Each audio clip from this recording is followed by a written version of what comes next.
श्री राम लक्ष्मण से कहने लगे कि लक्ष्मण, जैसा सुतीक्ष्ण मुनि ने बताया था वैसा ही हमें यहाँ पर देखने को मिल रहा है। इस वन के मार्ग में फूलों और फलों के भार से झुके हुए देखो कितने वृक्ष हैं जो शोभा पा रहे हैं। इस वन में पकी हुई पीपलियों की यह गंध वायु से प्रेरित होकर हमारी ओर आ रही है, जिसे कटु रस का उदय हो रहा है।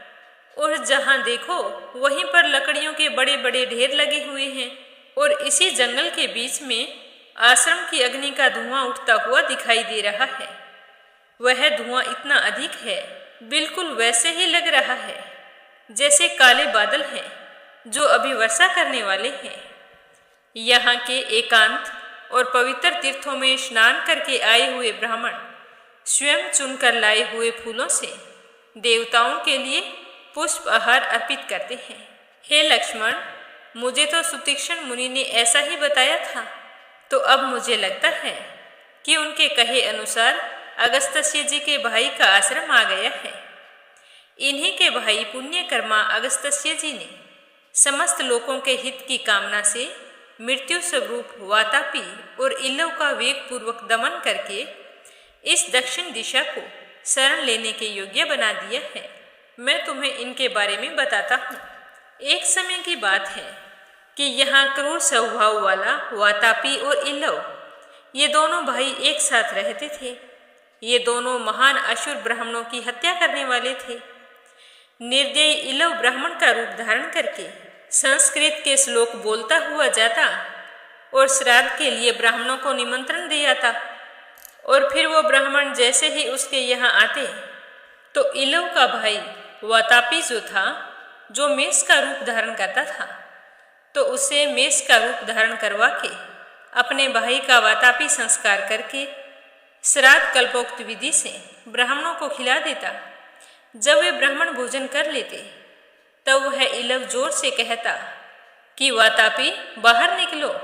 तो अपने भाई की बात सुनकर वातापी भेड़े के समान मैं करता हुआ उन ब्राह्मणों के पेट फाड़कर बाहर निकल आता। इस प्रकार इच्छानुसार रूप धारण करने वाले उन मांस बख्शी असुरों ने प्रतिदिन मिलकर सहस्त्र ब्राह्मणों का विनाश कर डाला।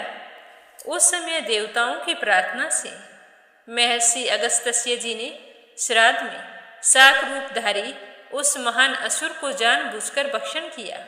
जब श्राद्ध क्रम संपन्न हो गया तो इल्लव ने ब्राह्मणों के हाथ में जल देकर कहा कि भाई बाहर निकलो।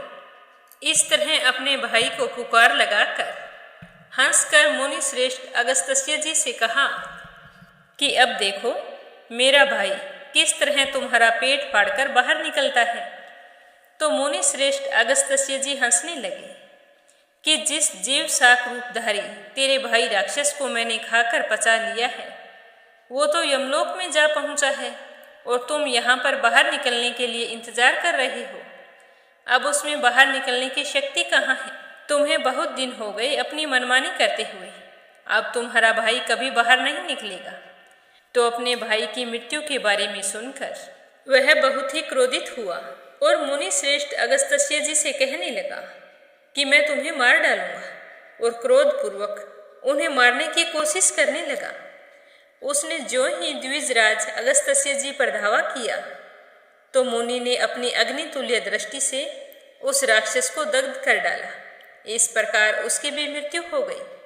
तो ब्राह्मणों पर कृपा करके जिन्होंने यह दुष्कर कर्म किया था उन्हीं महर्षि अगस्त्य के भाई का यह आश्रम है जो सरोवर और वन से सुशोभित हो रहा है। तो श्री राम और लक्ष्मण इस तरह बातचीत कर रहे थे।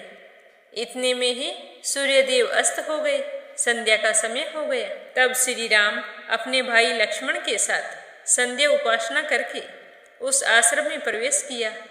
फिर महर्षि को देखकर उनके चरणों में अपना मस्तक झुकाया, यथावत आदर सत्कार किया।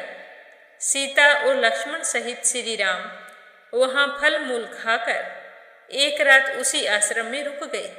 रात बीत गई। जब सूर्य उदय हुआ तो श्री राम ने अगस्त्य जी के भाई से विदा मांगते हुए कहा कि हे भगवान, मैं आपके चरणों में प्रणाम करता हूँ। आपके यहाँ रात बड़ी सुख से व्यतीत हुई है, इसके लिए मैं आपका धन्यवाद करता हूँ। अब आप मुझे जाने की इजाज़त दें। मैं आपके बड़े भाई मुनिवर अगस्त्य जी का दर्शन करने के लिए जा रहा हूँ और इसीलिए आपसे आज्ञा चाहता हूँ। तो श्री राम की बात सुनकर महर्षि ने कहा कि बेटा, बहुत अच्छी बात है, तुम आराम से जाओ, मेरा आशीर्वाद तुम्हारे साथ है। तो इस प्रकार महर्षि से आज्ञा पाकर भगवान श्री राम सुतक्षण के बताए हुए उसी मार्ग से वन की शोभा को देखते हुए आगे चल पड़े। श्री राम ने वहां मार्ग में जलकनम, कटहल, साखू, अशोक, तिनिश, चिरीबिलव, महुआ, बेल, तेंदर और भी सैकड़ों जंगली वृक्ष देखे जो फूलों और फलों से लदे हुए थे और खिली हुई लताओं से बड़ी शोभा पा रहे थे। सैकड़ों मतवाले पक्षी उनकी डालियों पर चहक रहे थे। उस समय श्री राम अपने पीछे पीछे आते हुए लक्ष्मण से कहने लगे कि हे लक्ष्मण, यहाँ के वृक्षों के पत्ते जैसे सुने गए थे वैसे ही चिकने दिखाई दे रहे हैं तथा पशु और पक्षी क्षमाशील और शांत हैं। इससे तो जान पड़ता है कि महर्षि अगस्त्य जी का आश्रम यहाँ से अधिक दूर नहीं है। हम जल्द ही उस आश्रम पर पहुँच जाएंगे। जो अपने कर्म से ही संसार में अगस्त्य के नाम से विख्यात हुए, उन्हीं का यह आश्रम दिखाई देता है, जो थके मांदे पथिकों की थकावट दूर करने वाला है। इस आश्रम में यज्ञ आदि होते रहते हैं। चीर वस्त्रों की पंक्तियां इसकी शोभा को बढ़ाती हैं। यहाँ के हिरणों के झुंड सदा शांत रहते हैं तथा इस आश्रम में नाना प्रकार के पक्षी कलरव करते रहते हैं। जिन पुण्यकर्मा महर्षि अगस्त्य ने समस्त लोगों की हित कामना से मृत्यु स्वरूप राक्षसों का वेग पूर्वक दमन करके इस दक्षिण दिशा को शरण लेने के योग्य बना दिया तथा जिनके प्रभाव से राक्षस इस दक्षिण दिशा को केवल दूर से देखकर ही भयभीत हो जाते हैं और इसकी ओर देखते भी नहीं हैं, ये उन्हीं का आश्रम है और मैं इन्हें बारंबार प्रणाम करता हूँ। महर्षि अगस्त्य ने जब इस दिशा में पदार्पण किया, तभी से यहाँ के निशाचर वैर रहित और शांत हो गए।